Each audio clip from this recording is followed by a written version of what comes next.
తర్వాత అమెరికా శాంతి ఒప్పందం కోరుకుంటుందని తెలుస్తుంది, శాంతి ఒప్పందానికి వెళుతుంది.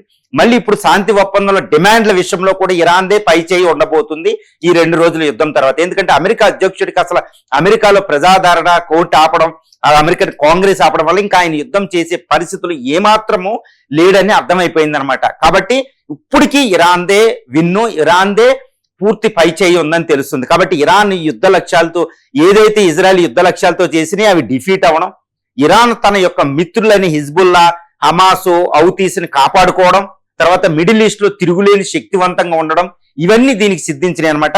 ఏదేమైనప్పటికీ 48 గంటల మళ్ళీ 101వ రోజు యుద్ధం ముగించింది. కాకపోతే ఇప్పుడు లెబనాన్ మీద నెతన్యాహు అటాక్ చేయకుండా ఉంటాడా అంటే అది చాలా కష్టం అనేది అర్థమైపోతుంది. ఎందుకంటే నెతన్యాహు యుద్ధాన్ని టోటల్ గా ఆపితే ఆయన పదవికి ప్రమాదం.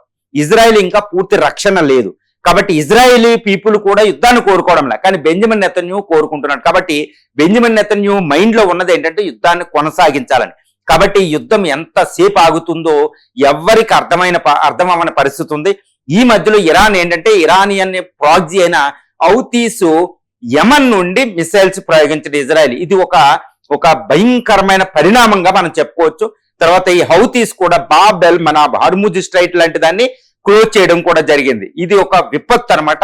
ఇప్పుడు కాకపోతే అన్ని దేశాల ఒత్తిడి ఇటు ఇరాన్, ఇజ్రాయెల్ మీద ఉందనేది మనకు అవగతం అవుతుంది. కాబట్టి ప్రస్తుతానికి యుద్ధం ఆగింది. సీజ్ ఫైర్ డిస్కషన్స్ కూడా మళ్ళీ మొదలైనట్టు తెలుస్తుంది. ఇప్పుడు పాకిస్తాన్ మీడియేటింగ్ గా ఇటు ఇరాన్, అమెరికన్ అఫీషియల్స్ ఇప్పుడు మళ్ళీ మీట్ అవుతున్నారని తెలుస్తుంది తాత్కాలికంగా. కాబట్టి యుద్ధ విరమణ మళ్ళీ ఎప్పుడు మొదలవుతుంది అనేది బెంజమిన్ నెతన్యాహు లెబనాన్ మీద అటాక్ చేస్తున్నాడా లేదా అనే దాన్ని బట్టే ఇక్కడ యుద్ధం ముందుకెళ్తుందా లేదా అనేది తెలుస్తుంది. నా యొక్క అభిప్రాయం ప్రకారం ఇజ్రాయెల్ మాత్రం ఎట్టి పరిస్థితుల్లో యుద్ధాన్ని ముగించడానికి ఇష్టం లేదు. కాబట్టి అమెరికా ప్రెజర్కి మాత్రం ప్రస్తుతం లొంగింది. కాబట్టి యుద్ధం మళ్ళీ ప్రారంభమయ్యే అవకాశాలే అక్కడ 99% పరిస్థితిని బట్టి అవగతం అవుతుంది.